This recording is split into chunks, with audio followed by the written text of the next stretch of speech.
The fluorescent lights of Meridian Tower's parking garage cast harsh shadows as Marcus Chen gripped his phone with trembling hands, reading the message for the 10th time. "We have your daughter, $10 million. No police. You have 48 hours. His 8-year-old Emma had vanished from her private school's playground just 3 hours ago, and now his worst nightmare was playing out in real time. Before we jump back in, tell us where you're tuning in from, and if this story touches you, make sure you're subscribed, because tomorrow I've saved something extra special for you." As the CEO of TechFlow Industries, Marcus commanded boardrooms and billion-dollar deals, but standing in that cold concrete garage, he felt utterly powerless. 20 feet away, Danny Rodriguez was loading his cleaning cart into the service elevator, just another invisible face in the army of night shift workers who kept the corporate world spotless. To Marcus, Danny was simply the quiet janitor who always nodded politely during their occasional encounters. What Marcus didn't know was that Danny had been watching him for the past hour, recognizing the telltale signs of a man in crisis. The shallow breathing, the constant phone checking, the way his shoulders had gone rigid with barely controlled panic. Danny had seen it countless times during his 8 years as a Navy SEAL, right before missions went sideways. Danny had spent 2 tours in Afghanistan, specializing in hostage extraction and counterterrorism operations. He'd pulled diplomats out of Taliban compounds and rescued aid workers from mountain caves. But that was before Sarah died, before medical bills destroyed his savings, before he found himself pushing a mop through the same building where he'd once applied for a security consulting position. The job application had been rejected due to what HR called overqualification concerns, though Danny suspected it had more to do with his lack of a college degree and his working-class background not fitting their corporate image. Now, watching Marcus pace frantically while clutching that phone, every instinct Danny had developed during his military service was screaming at him to act. He'd seen that exact look on the faces of parents in war zones, the desperate helplessness of someone watching their world crumble. The difference was that in Afghanistan, Danny had been part of a team with unlimited resources and government backing. Here, he was just a janitor with a utility cart, and a skill set nobody knew he possessed. Marcus's phone buzzed again, and Danny watched his face drain of color as he read another message. The kidnappers were escalating, probably sending proof-of-life photos or making additional demands. Danny had seen this pattern before. The psychological warfare designed to break down a victim's family member until they made mistakes. In exactly 47 hours and 32 minutes, if the pattern held true, those kidnappers would either get their money, or Emma Chen would become another statistic. The call to 911 never came. Marcus had built his fortune by reading people, and something in the kidnapper's voice told him they weren't bluffing about killing Emma if he involved law enforcement. Instead, he found himself staring at his phone in the empty parking garage, completely alone despite commanding a company with 3,000 employees. His ex-wife Jennifer was in Switzerland on her honeymoon with her new husband, unreachable and blissfully unaware that their daughter was missing. The private security firms he'd contacted wanted 48 hours just to assess the situation, time Emma didn't have. The FBI would take over completely, removing his control over the situation entirely.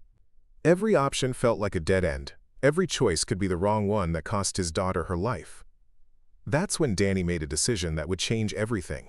Setting down his cleaning supplies, he walked directly toward Marcus, his military bearing suddenly visible beneath the janitor's uniform. Preparing and narrating this story took us a lot of time, so if you are enjoying it, subscribe to our channel. It means a lot to us. Now, back to the story. "Mr. Chen," he said quietly, his voice carrying an authority that made Marcus look up sharply. "I couldn't help but notice you seem to be dealing with something serious. I don't mean to intrude, but if someone you care about is in danger, you should know that help comes from the most unexpected places." Marcus stared at Danny for a long moment, his businessman's instincts warring with desperation. Something in the janitor's tone, the way he carried himself, suggested there was more beneath the surface than met the eye. "What do you mean?" Marcus asked, his voice barely above a whisper. Danny glanced around the empty parking garage, then stepped closer. "Your daughter Emma was taken from Westfield Academy at approximately 2:15 this afternoon. The kidnappers are demanding $10 million, and they've specifically warned against police involvement. You've been standing here for the past hour trying to figure out how to handle this without getting her killed."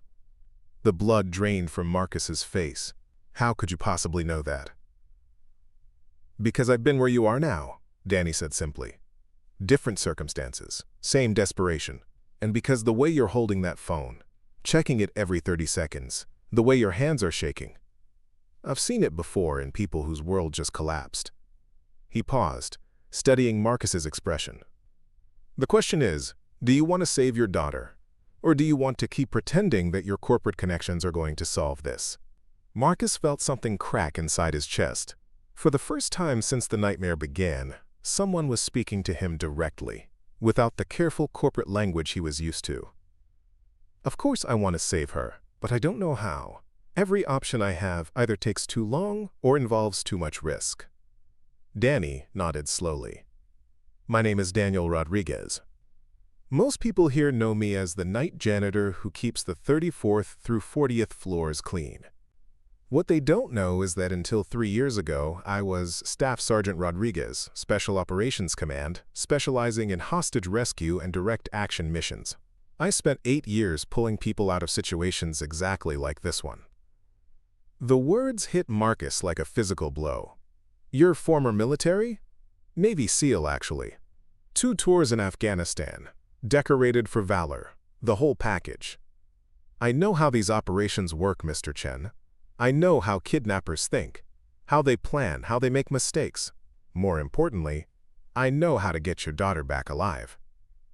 Danny's voice carried a quiet confidence that Marcus hadn't heard from anyone else he'd contacted. The private security firms you called will want to study the situation for days. The FBI will turn this into a federal case with protocols that prioritize prosecution over Emma's safety. But kidnappers don't wait for bureaucracy to catch up. Marcus felt his knees go weak. Why are you telling me this? Why would you help me? Danny was quiet for a moment, and Marcus saw something shift in his expression, a shadow of old pain crossing his features. Because 3 years ago, my wife Sarah was diagnosed with stage 4 pancreatic cancer. The experimental treatments weren't covered by military insurance, and the medical bills piled up faster than we could handle them. I was forced to choose between staying in the service I loved and being there for her during her final months. I chose Sarah. The raw honesty in Danny's voice made Marcus's throat tighten. I'm sorry for your loss. She died 18 months ago, leaving me with a 10-year-old son and more debt than I could manage on military disability pay. That's how a decorated Navy SEAL ends up pushing a mop through corporate hallways at midnight. Danny's jaw tightened.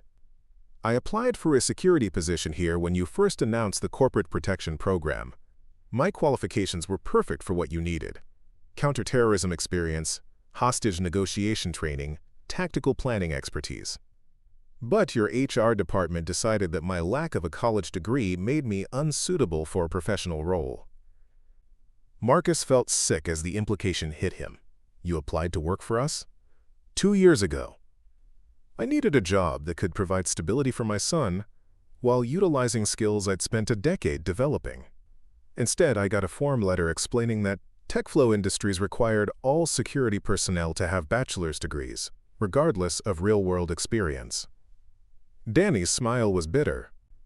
So here I am, cleaning the offices of people who decided a piece of paper was more valuable than 8 years of actual combat experience. The garage felt suddenly too small, too quiet. Marcus realized he was looking at a man who could have prevented this entire situation if the company had been smart enough to hire him when they had the chance. Danny, I had no idea about the hiring requirements. If I had known about your background, it doesn't matter now, Danny interrupted.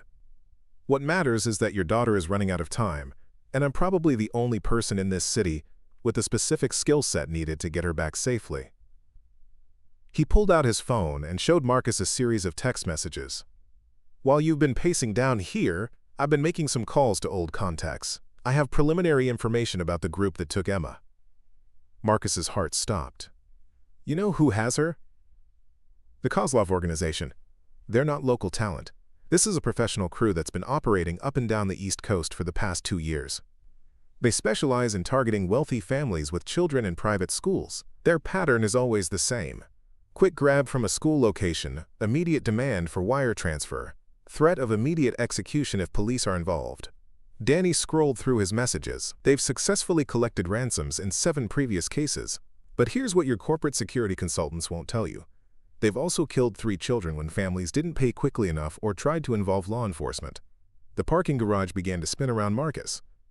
Oh God, Emma. Stay with me, Mr. Chen. Focus on what we can control. Danny's voice cut through the panic with military precision. The Kozlovs always use the same safe house for their operations. An abandoned warehouse complex about 40 minutes north of here. They keep their victims there for exactly 48 hours before either collecting payment or eliminating evidence. We have approximately 36 hours before they reach their decision point. Marcus grabbed Danny's arm. How do you know all this? Because 6 months ago they took the daughter of a Marine buddy of mine down in Philadelphia.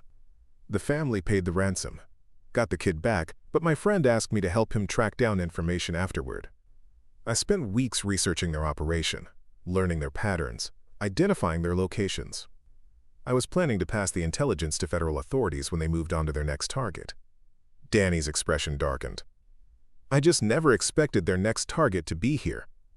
Can you get her back? Marcus asked, hating how desperate he sounded. Danny was quiet for a long moment, and Marcus could see him running calculations in his head, weighing risks and possibilities. It won't be easy. This isn't Afghanistan. I don't have a full team, unlimited equipment, or air support. It's just me, whatever gear I can acquire, and whatever plan we can put together in the next few hours. He looked directly at Marcus. And I'll need your complete trust, even when what I'm asking doesn't make sense to you. Anything, Marcus said immediately. Whatever you need.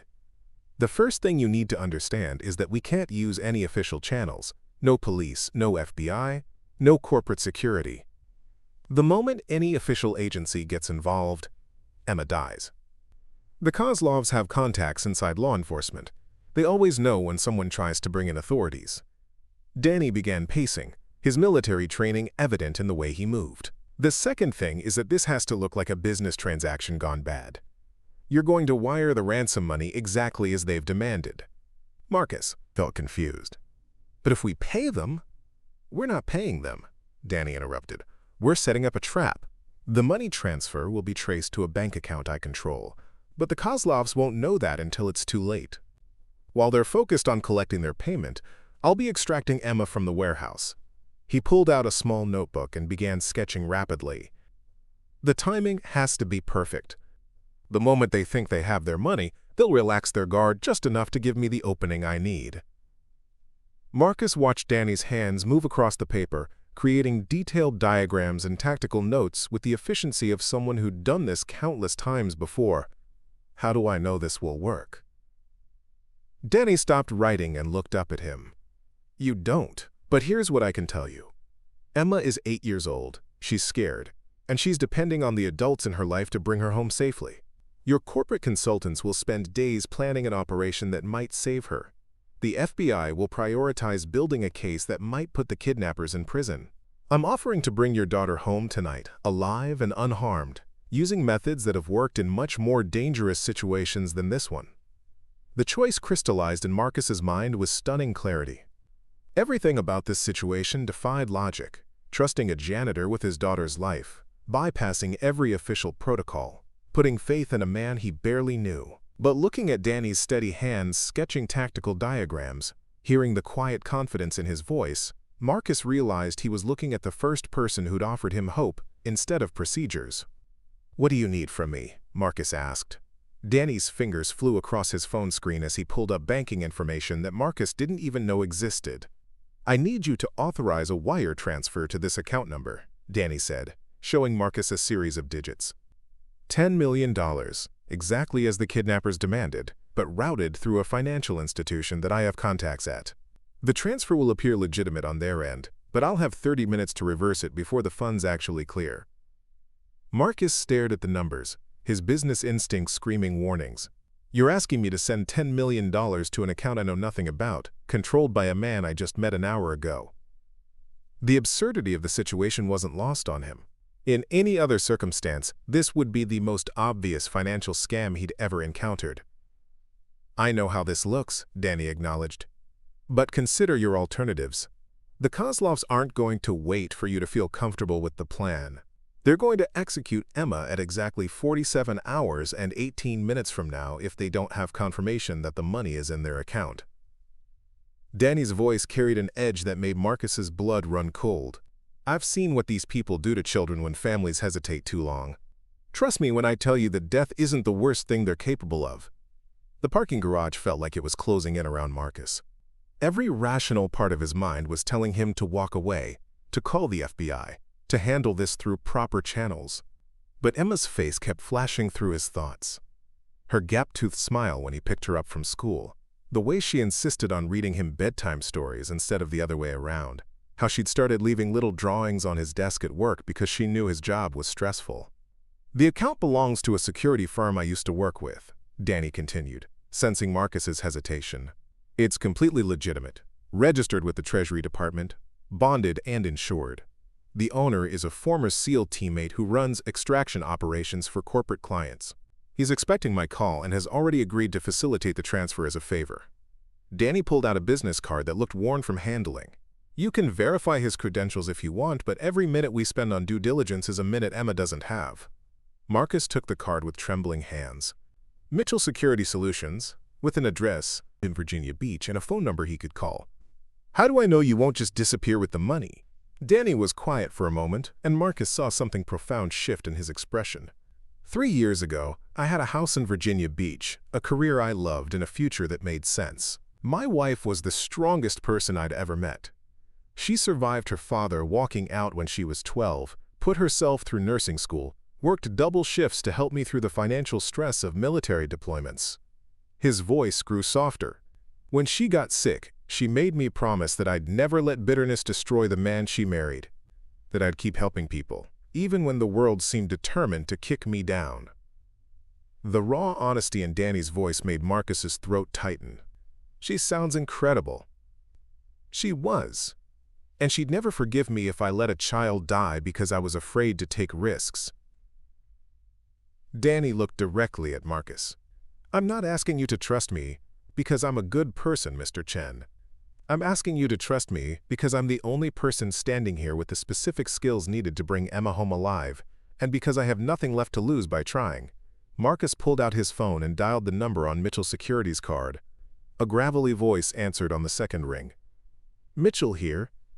This is Marcus Chen. I'm calling about Daniel Rodriguez and a financial arrangement for a security operation. You're the father? Mitchell said immediately. Danny briefed me an hour ago. I've known him for 15 years, served with him in Kandahar province. If he says he can get your daughter back, then that's exactly what's going to happen. The certainty in Mitchell's voice was absolute. The account is clean, the transfer mechanism is legitimate, and Danny has full authorization to use our resources for this operation. Marcus felt a weight lift from his chest. Thank you. Don't thank me yet, just get your daughter home safe. Danny was watching Marcus's face as he ended the call. Satisfied? As much as I can be, given the circumstances. Marcus opened his banking app and began the transfer process. What happens after the money moves? The Kozlovs will receive notification that the funds are available for withdrawal, but they'll need to physically go to a specific branch location to complete the transaction. That's when I move on the warehouse. Danny's fingers drummed against his leg, a nervous habit Marcus was beginning to recognize. The key is timing. I need to extract Emma and get her clear before they realize the money isn't actually accessible. Marcus paused in his typing. What if something goes wrong?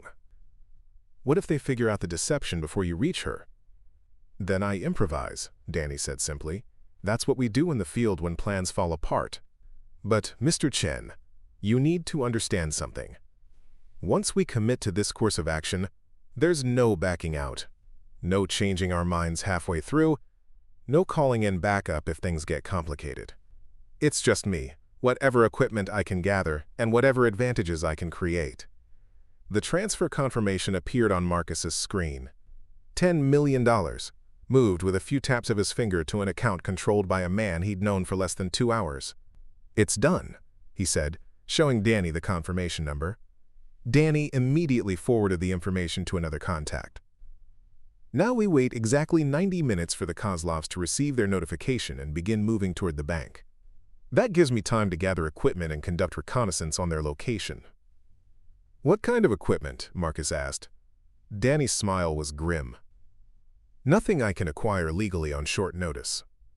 But I have contacts in the private security world who owe me favors from Afghanistan. Former military contractors who understand that sometimes good people need access to resources that aren't available through normal channels.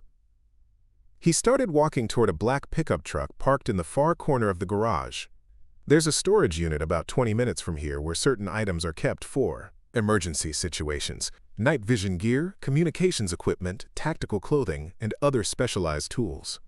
Marcus followed him, feeling like he was stepping into a world he'd only seen in movies. Is this how you operated in the military? Afghanistan was different. We had intelligence support, satellite surveillance, helicopter extraction teams standing by, and full legal authority to engage hostile targets. Danny opened the truck door and gestured for Marcus to get in. This is more like the old days, when SEAL teams operated deep behind enemy lines with minimal support and maximum deniability. The truck's interior was spotless but basic, with none of the luxury features Marcus was accustomed to in his corporate vehicles. As Danny started the engine, Marcus noticed a small photograph taped to the dashboard, a woman with kind eyes and a warm smile, holding a young boy who looked remarkably like Danny. "That's Sarah and my son Jake," Danny said, following Marcus's gaze. "Jake is 10 now, staying with my neighbor Mrs. Patterson while I work nights. He doesn't know about any of this yet. As far as he's concerned, his dad just cleans office buildings for a living." Danny's jaw tightened. "I've been trying to rebuild our lives one day at a time, giving him stability while figuring out how to use my skills in a civilian world that doesn't seem to want them." Marcus felt a stab of guilt. "I should have known about your background when you applied. Someone with your experience should never have been turned away."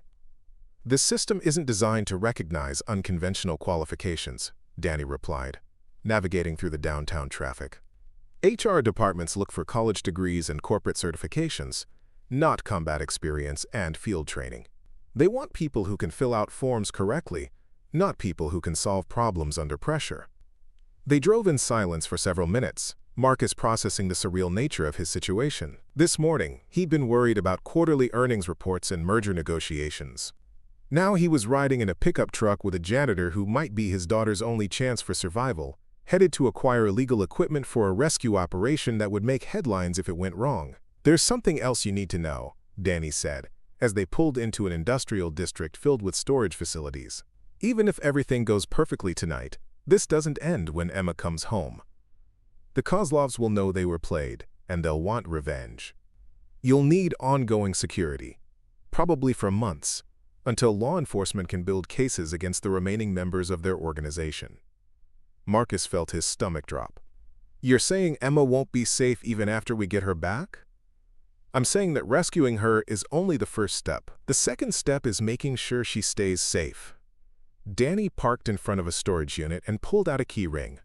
"That's why I'm proposing something that might sound crazy right now, but will make perfect sense once you see how tonight plays out." "What kind of proposal?" Danny turned to face him directly. "After we bring Emma home, you hire me as TechFlow's Director of Personal Security. Not as a janitor with military experience, but as a professional with the exact qualifications your family needs to stay safe in a world where wealth makes you a target." His voice carried a quiet intensity. "I design comprehensive protection protocols for your family, train your existing security staff, and ensure that what happened today never happens again." Marcus stared at him. "You're offering to work for me?" "I'm offering to work for Emma's safety and yours. Because after tonight, you'll understand that traditional corporate security isn't enough to protect the people you love from the kind of threats that exist in the real world." Danny opened his door. "But first, let's focus on bringing her home." The storage unit contained equipment that looked like it belonged in a military arsenal rather than a civilian facility.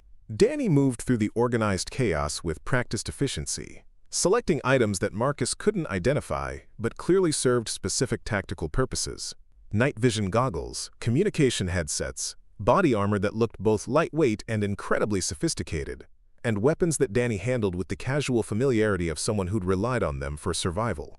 The warehouse is a converted textile factory from the 1960s, Danny explained as he loaded gear into a black duffel bag.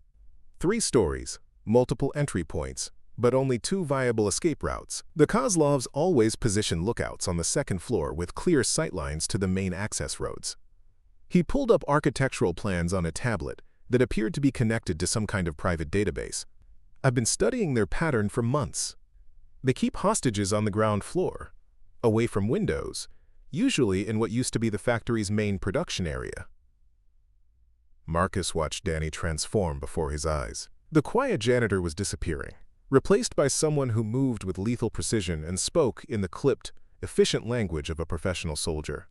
How can you be sure Emma is there? Because this is exactly how they operated in Philadelphia, Baltimore, and Richmond. Same warehouse type, same security setup, same timeline. Danny strapped on the body armor with movements that spoke of countless repetitions. The Kozlovs aren't creative criminals, Mr. Chen. They're successful because they stick to patterns that work, but that predictability is also their weakness. Danny's phone buzzed with an incoming message, and Marcus watched his expression shift as he read the screen. They just received confirmation of the wire transfer. Mitchell's contact at the bank reports that 3 men matching Kozlov lieutenant descriptions just entered the downtown branch location. Danny checked his watch. That gives me approximately 45 minutes before they realize something's wrong and potentially take their frustration out on Emma. The weight of the timeline hit Marcus like a physical blow. 45 minutes to get there, find her, and get out? 35 minutes, Danny corrected, shouldering the equipment bag. I need 10 minutes buffer time in case complications arise during extraction. He handed Marcus a communication headset.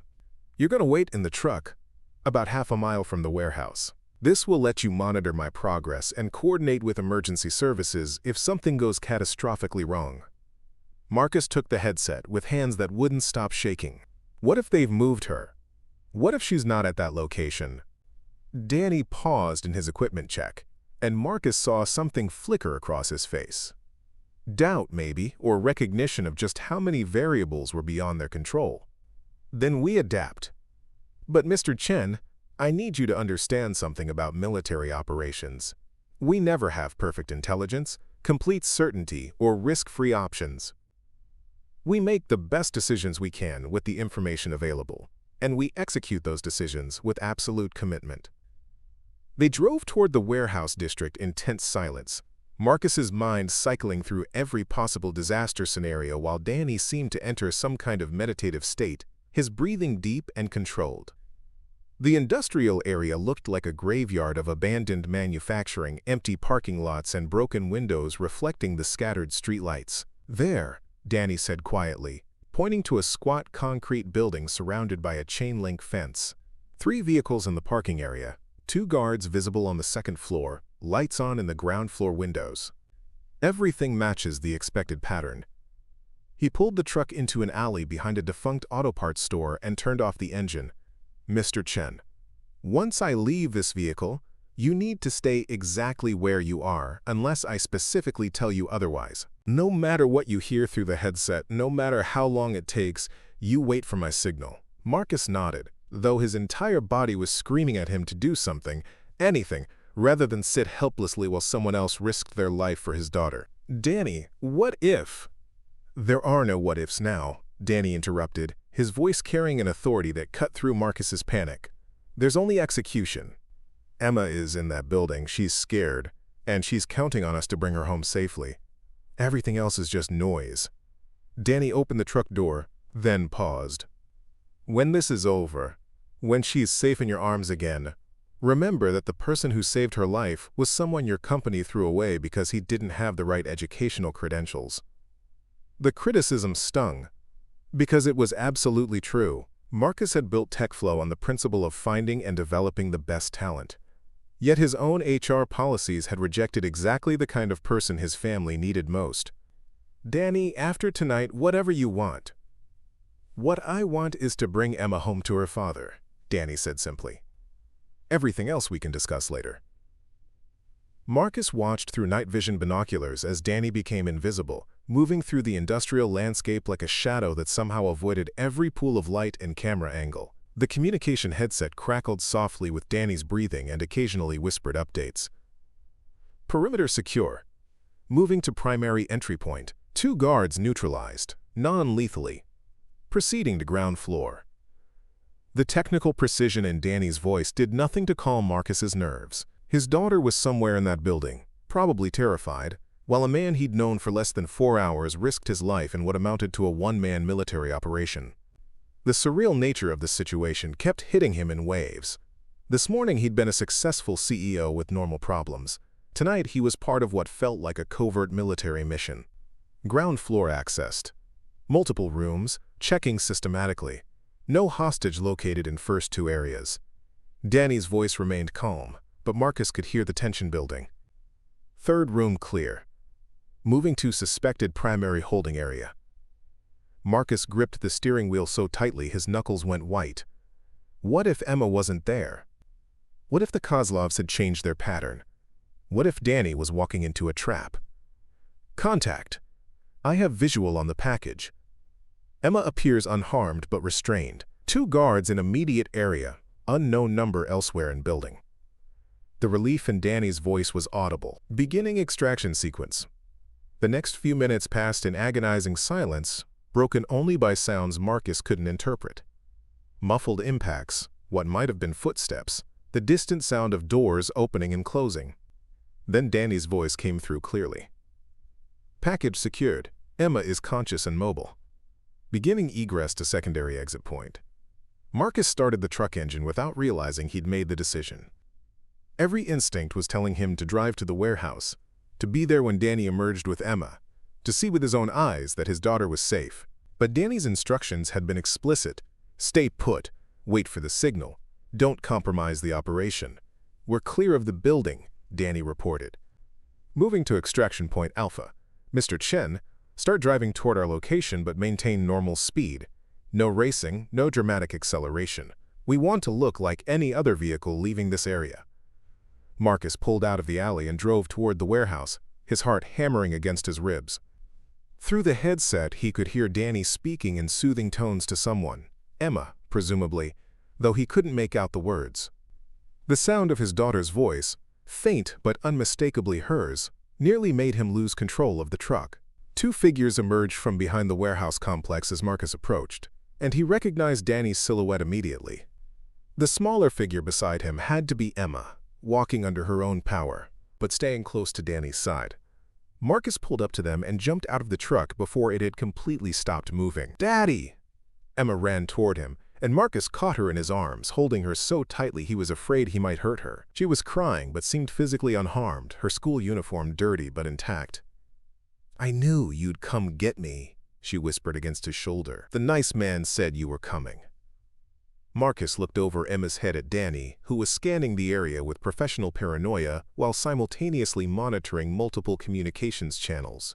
"How did you—" "We need to move," Danny interrupted. "The Kozlovs will figure out the financial deception within the next 10 minutes, and they'll come back here looking for answers. We need to be long gone before that happens." As they drove away from the warehouse district, Emma curled up between Marcus and Danny, describing her experience with the matter-of-fact resilience that children sometimes display in traumatic situations. The kidnappers had been frightening but hadn't hurt her.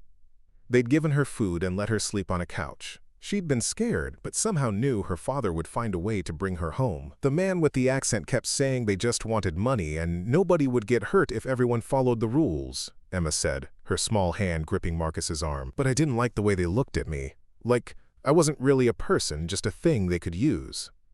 Danny's jaw tightened at her words. "You're safe now, Emma. Those people will never be able to hurt you again." But even as relief flooded through Marcus, he realized Danny was right about the broader implications. Emma's kidnapping wasn't an isolated incident. It was a preview of the kind of threats that would follow them for years to come. Wealth made them targets, and traditional security measures clearly weren't sufficient to protect his family from professional criminals. Marcus looked at Danny, who was driving with one eye on the road and another on the rearview mirror, still monitoring for pursuit even though they'd successfully completed the rescue. This man had risked everything to save a child he barely knew, using skills that Marcus's company had deemed irrelevant when evaluating his job application. "Danny," Marcus said quietly, careful not to disturb Emma, who was finally starting to relax. "That job offer I mentioned earlier, I want you to know it's real, and it comes with whatever resources you need to keep Emma safe." Danny glanced at him in the rearview mirror. "Let's get through tonight first, Mr. Chen. Then we can talk about the future." 6 months later, Marcus stood in the executive conference room of TechFlow Industries, watching Danny present a comprehensive security briefing to the board of directors. The transformation was remarkable. The man who had once pushed a janitor's cart through these same hallways now commanded the room with quiet authority, explaining threat assessments and protection protocols with the expertise that came from years of real-world experience. "Corporate security isn't just about installing cameras and hiring guards," Danny was saying, pointing to a detailed presentation slide. "It's about understanding how criminals think, anticipating their methods, and creating layered defenses that protect families without turning their lives into prisons."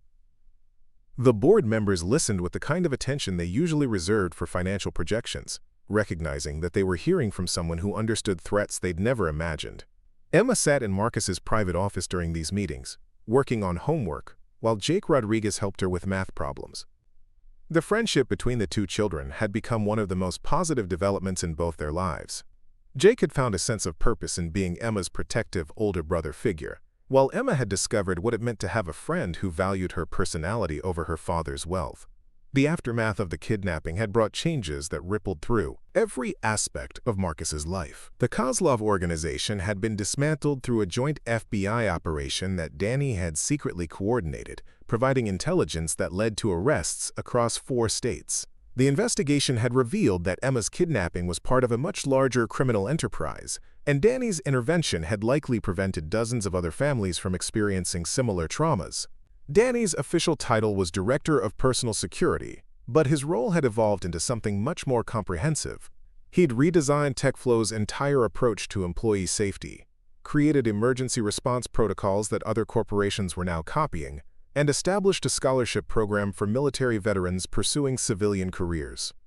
The program was named the Sarah Rodriguez Memorial Fund, honoring his late wife's belief that everyone deserved a second chance. "The key insight," Danny continued his presentation, "is that most security failures happen because organizations prepare for yesterday's threats instead of tomorrow's realities. We've completely restructured our hiring practices to prioritize real-world experience over traditional credentials, and the results speak for themselves." Marcus thought about how dramatically his own perspective had changed. The kidnapping had forced him to confront the reality that his success had made his family targets, but it had also revealed how his company's policies had systematically excluded the very people who could provide the protection they needed. Danny's rescue of Emma hadn't just saved his daughter. It had opened Marcus's eyes to how many talented people were being overlooked by corporate hiring practices. The new security team Danny had assembled looked nothing like the polished corporate guards Marcus had expected. Former military personnel, retired police detectives, private investigators with unconventional backgrounds, people whose resumes might not impress HR departments, but whose skills had been tested in real-world situations. Under Danny's leadership, they'd created a security apparatus that was both invisible and incredibly effective. Emma's recovery had been remarkable, though she still had nightmares occasionally and insisted on checking all the locks before bedtime. Dr. Stevens, the child psychologist Danny had recommended, had helped her process the trauma without letting it define her future. More importantly, the experience had brought Emma and Marcus closer together in ways that had nothing to do with the kidnapping itself. "Daddy works with Danny now," Emma had explained to her teacher when asked about the changes in her routine. "Danny keeps us safe, but he also plays games with us and helps Jake with his homework, and sometimes we all have dinner together like a real family." The casual way she'd described their arrangement had made Marcus realize how much their lives had become intertwined. Danny's own transformation had been equally profound. The grief and financial stress that had defined his life for years hadn't disappeared, but they'd been replaced by a sense of purpose that reminded him why he'd chosen a career in protecting others. Jake was thriving in his new environment, attending the same private school as Emma, and discovering talents he'd never had the opportunity to explore when money was a constant worry. The business partnership that had grown out of that desperate night in the parking garage had exceeded everyone's expectations.